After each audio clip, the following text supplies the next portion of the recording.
You own maybe 30, 40 shirts. You probably can't even count them. You grab one in the morning without thinking, wear it for a day, toss it in the laundry and forget about it. Now rewind 2,000 years. A man living in Galilee during the time of Jesus owned one tunic. One. And that single garment took someone over 800 hours of hand labor to produce, from raw sheep's wool to finished cloth. In today's money, even the cheapest version costs between $500 and $1,500. A plain, undyed, scratchy wool tunic that a modern person wouldn't use as a cleaning rag. And if you wanted color, if you wanted the ancient world's version of designer, a single pound of Tyrian purple dye ran the equivalent of roughly $19,000. More expensive gram for gram than gold. So why did something as simple as getting dressed cost more than most people earned in months? And what did the people walking alongside Jesus of Nazareth actually wear on their backs every single day? The answer involves rotting plants, crushed sea snails, a ban on mixing fabrics that's still debated today, and a textile economy so labor-intensive that clothing wasn't just something you wore. It was wealth. It was identity. It was, in many cases, the single most valuable thing a family owned. Galilee, around 28 AD. The sun hasn't cracked the horizon yet, but the air inside a one-room stone house is already warm and stale. You're lying on a thin mat on a packed earth floor, and the coarse wool blanket covering you doubles as the outer garment you'll wear today. Feel the texture under your fingers. It's not soft, it's dense, slightly oily from the natural lanolin in sheep's wool, and it smells faintly of animal and wood smoke from last night's cooking fire. This single rectangular piece of fabric, called a simla, is your coat, your blanket, and your only protection against cold nights in the Judean hills, where temperatures can drop to near freezing even in spring. You sit up and pull on the first layer, the keto net. Think of it as the ancient world's base layer, a simple tunic made from a single piece of fabric, usually wool or linen, stitched at the sides and shoulders. For a working man in 1st century Galilee, this garment falls just below the knees. For women, it reaches the ankles, with wider sleeves. And here's what catches most people off guard. You don't own 7 of these for each day of the week. You probably own 1, maybe 2 if your family is doing well. That's it. 1 tunic, worn every day, washed when you can, patched until the fabric literally falls apart. The average family in 1st century Palestine survived on roughly 1 denarius per day. A Roman denarius was a small silver coin, about the size of a modern American dime. 1 denarius bought you 12 loaves of bread. A basic sackcloth tunic, the cheapest garment available, cost 4 denarii. 4 days of wages for 1 piece of rough, scratchy clothing that a modern person would refuse to use as a cleaning rag. A nicer wool tunic cost 15 sestertii, which works out to just under 4 denarii. And that's still the budget option. If you wanted linen, if you wanted something that actually felt cool against your skin in the brutal Middle Eastern summer, you were looking at weeks of wages. Now, wrap the simla around your shoulders. You fold the large rectangular cloth so it drapes across your body, leaving your right arm free for work. This is the garment that Exodus specifically protects. If someone took your simla as collateral for a debt, they had to return it before sunset, because without it, you'd freeze at night. Imagine a law today requiring a bank to give back your winter coat by 5 p.m. That's how essential this single piece of cloth was. Step outside into the narrow streets of a Galilean village like Nazareth. The air hits you immediately, dry and dusty, carrying the smell of baking bread from a neighbor's courtyard and the sharper, earthier scent of donkey dung drying in the sun. Your feet are in sandals, na'alayim, simple leather soles held on by straps. The leather is hard and unfinished, nothing like modern shoes. You feel every pebble, every uneven stone on the path. Walking without sandals wasn't unusual, but it was a sign of serious poverty, or deep mourning, or standing on holy ground. When Moses approached the burning bush, the command was clear. Take off your sandals. This ground is sacred. Now look around at the people in the village and pay attention to what they're wearing. Because in this world, Clothing isn't fashion. It's a language. You can read someone's entire life in the fabric on their back. A farmer heading toward the terraced fields outside the village has his keto net hitched up and tucked into a wide cloth belt, a girdle tied around his waist. He's essentially turned his tunic into shorts so he can work. His arms are bare, his legs exposed from the knee down, and the sun has already darkened his skin. The girdle itself is practical, a long strip of cloth wound several times around the waist that also works as a pocket. He's tucked a small bread loaf in there for his midday meal. A woman at the village well is wearing a longer, wider ketonet with full sleeves. Over it, she has a veil draped loosely over her head and shoulders, not covering her face, but protecting her from the sun and signaling modesty. Contrary to what many people assume, women in first-century Jewish society didn't typically veil their faces the way we might imagine. The veil was more like a large headscarf, similar to the keffiyeh still worn across the Middle East today. It was practical. In a region where summer temperatures regularly hit 100 degrees Fahrenheit, about 38 Celsius, a cloth over your head was survival, not just tradition. Now here's where it gets interesting. Look at the corners of the farmer's outer garment. Hanging from each corner, you'll see small tassels, twisted threads of wool, knotted in a specific pattern. These are tzitzit, and they're not decorative. They're commanded by the Torah. The Book of Numbers instructs every Israelite man to attach fringes to the corners of their garments with a cord of blue woven in. These tassels served as a constant visible reminder of God's commandments, a physical nudge every time you glance down at your own clothing. Think of it as wearing your faith literally on your sleeve. Every step, every gust of wind that moved those tassels was supposed to trigger a moment of spiritual awareness. And that cord of blue, the techelet, that blue dye came from the same Mediterranean murex sea snail used to produce Tyrian purple. The blue variant required a specific species, the Hexaplex trunculus, harvested from the seafloor off the coast of modern Lebanon and Israel. Each snail produced only a few drops of dye from a tiny gland. To dye a single garment, you needed thousands of snails. Just the blue thread in one man's tzitzit represented a small fortune. By the time of Jesus, the dye had become so expensive that rabbinic authorities eventually ruled that all white fringes were acceptable, because almost nobody could afford the blue anymore. Let's stay with color for a moment, because in the ancient world, color was money, pure and simple. Walk through the streets of Jerusalem during a major festival, Passover or Sukkot, and the city swells from its usual population of about 30,000 to over 100,000 pilgrims. That's like a modern city tripling in size over a single weekend. The streets near the Temple Mount are packed, and in that crowd, you can spot the economic hierarchy at 50 paces just by looking at what people are wearing. Most of the crowd wears undyed wool or linen, off-white, cream, brownish grey. The natural colour of the fibre because dyeing fabric costs money. A working-class family in Galilee might go their entire lives without owning a single coloured garment. The dyes available in the ancient world came from plants, insects, and minerals.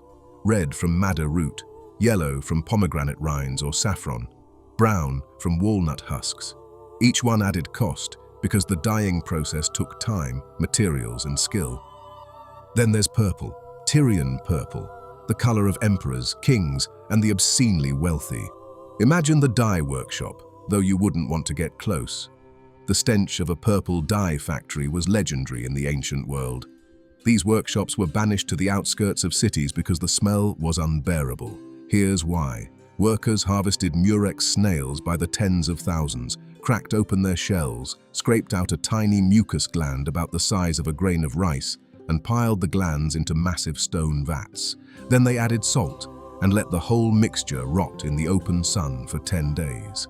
The putrefying flesh of thousands of sea snails baking in the Mediterranean heat. The Roman naturalist Pliny the Elder described the odor as, to put it politely, offensive beyond description. But the result was extraordinary. Unlike every other ancient dye, which faded with washing and sunlight, Tyrian purple actually got more vivid over time. A purple garment looked better after 10 years than the day you bought it. That single quality alone made it priceless. And the numbers back that up. A single pound of Tyrian purple dye, according to Emperor Diocletian's price edict from 301 AD, cost 150,000 denarii.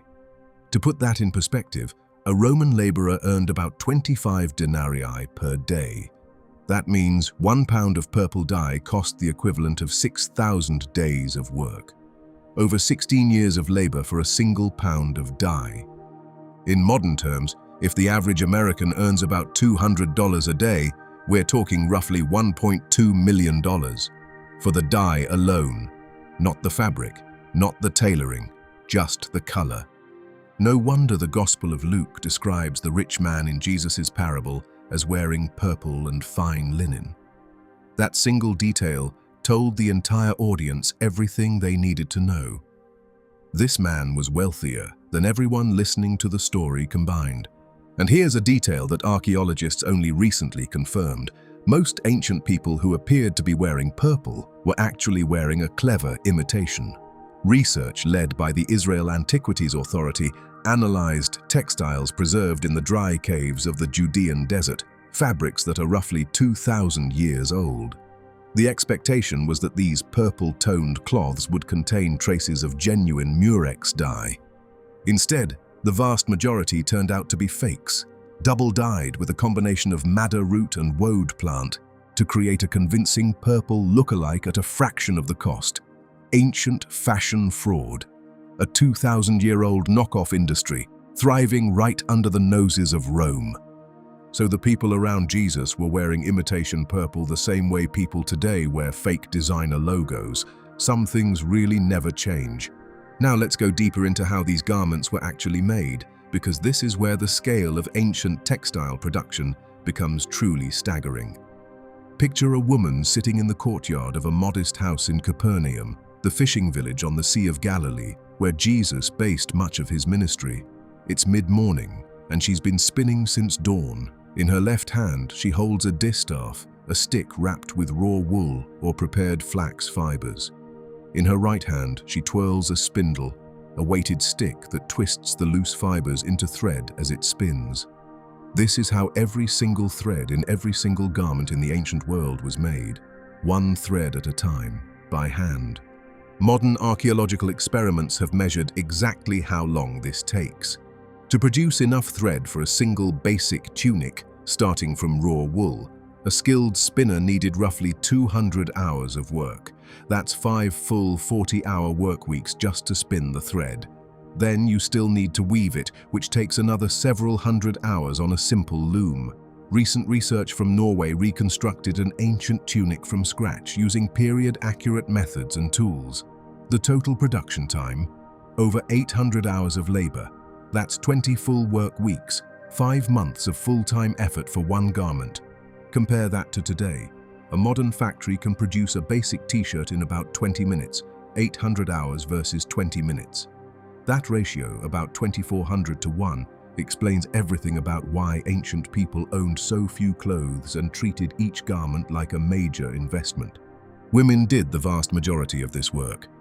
The Book of Proverbs describes the ideal wife as one who seeks wool and flax and works with willing hands.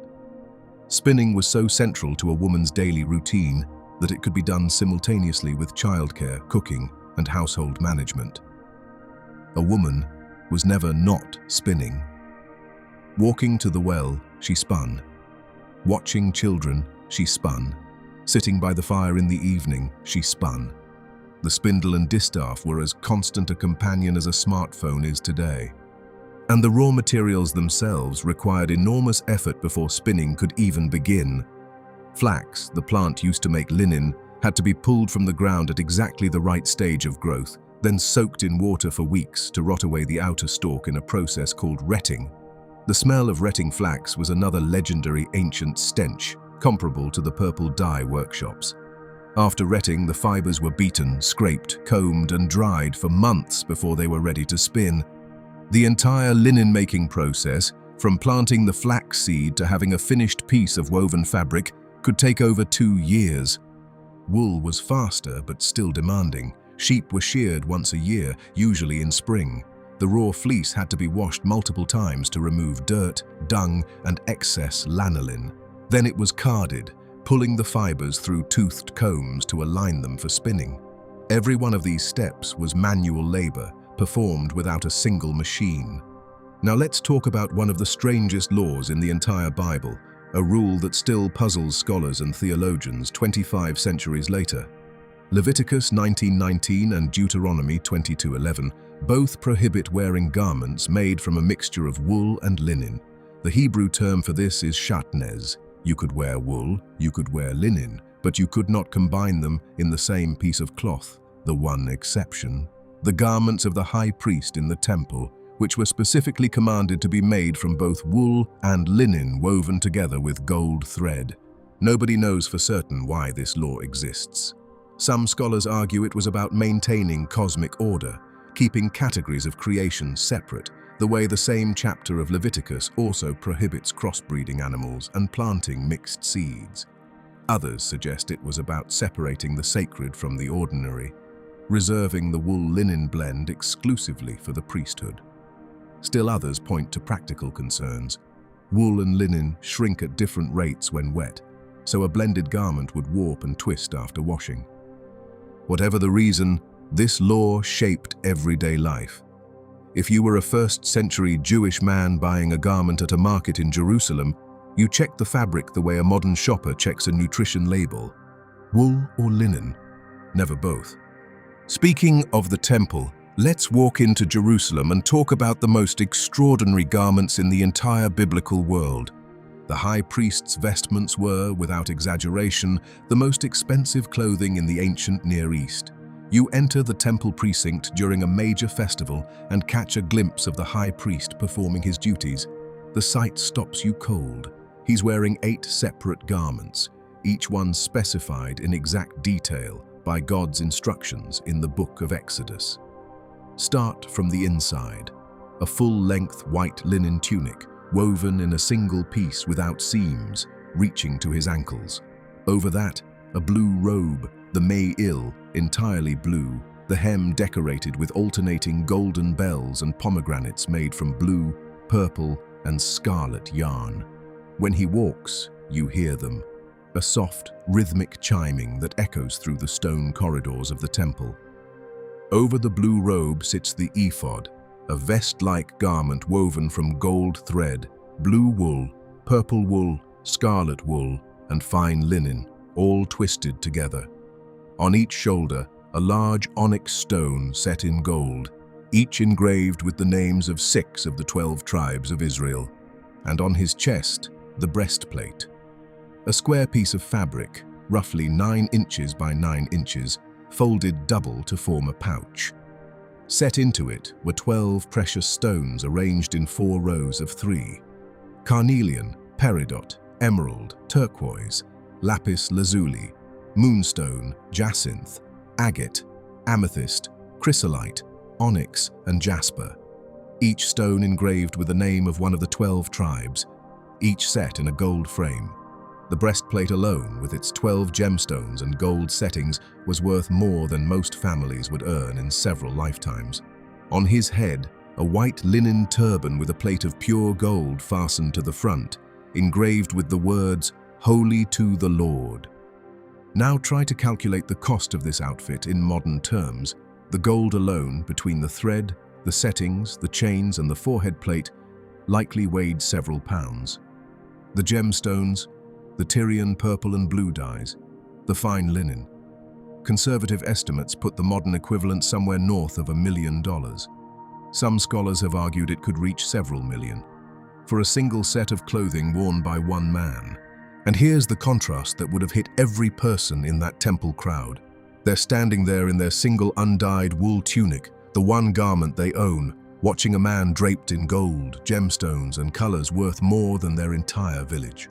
The visual gap between the high priest and the common worshipper was the ancient equivalent of a minimum wage worker watching someone step out of a private jet wearing a custom Hermes suit. Now bring it back to the streets, back to the people.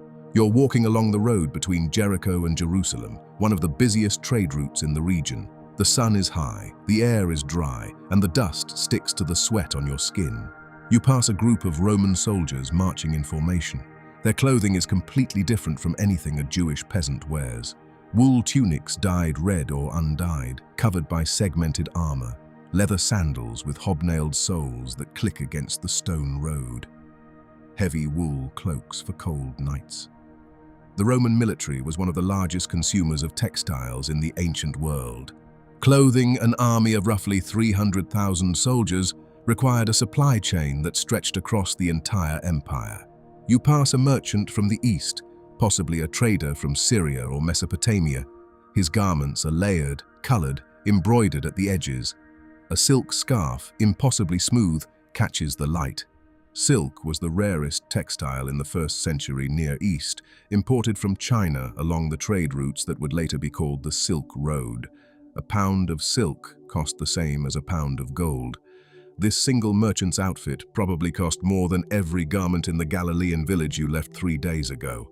Then you see someone familiar, a traveling rabbi with his students.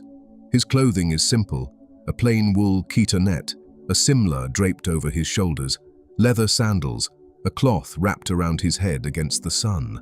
But look at the corners of his outer garment. The tzitzit are there, the knotted fringes, reminding everyone who sees them that this man takes the commandments seriously. In the Gospels, a woman suffering from a hemorrhage reaches out to touch the fringe of Jesus's garment, the hem, the tzitzit, believing that even the edges of his clothing carried healing power. This moment makes even more sense when you understand what those fringes represented. They weren't decorative trim. They were the most visible symbol of a person's relationship with God. Touching them was touching the physical manifestation of divine law. Let's talk about one more thing before we wrap this up. Death.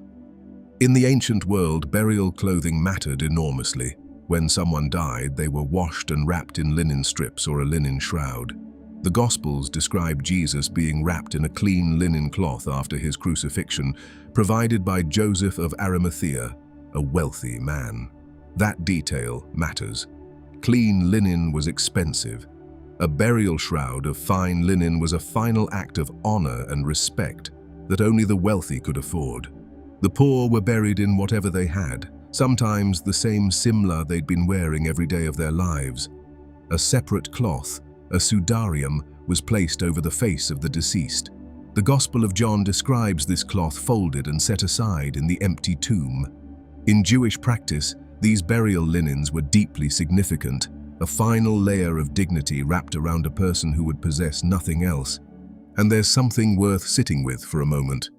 In a world where your clothing was your most valuable possession, where a single garment represented months of someone's labor, the act of giving someone a cloak, or washing someone's feet after they'd walked dusty roads in thin leather sandals, or tearing your garment in grief, these weren't small gestures. They were enormous. When Jesus told his followers that if someone takes your tunic, give them your cloak as well, he wasn't speaking in metaphor. He was saying, give them everything. Give them the blanket you sleep under. Give them the most valuable thing you own after the food in your stomach. That's what clothing meant 2,000 years ago. Not expression, not style. Survival, identity, wealth, faith, and sacrifice, all woven into every single thread. The next time you open your closet and flip past 30 shirts to find the one you feel like wearing, remember that the people who walked the same roads as Jesus of Nazareth owned one, maybe two, and every stitch in that garment carried the weight of someone's hands, someone's time, and someone's life. Now, if this changed the way you picture the ancient world, you're going to want to see what we're working on next. We're going inside the actual houses where these people lived, the cramped stone rooms, the cooking fires, the oil lamps, the rooftops where families slept on summer nights. What did a home look like in the time of Jesus? Subscribe so you don't miss it, and click the video on screen right now to go deeper into this world.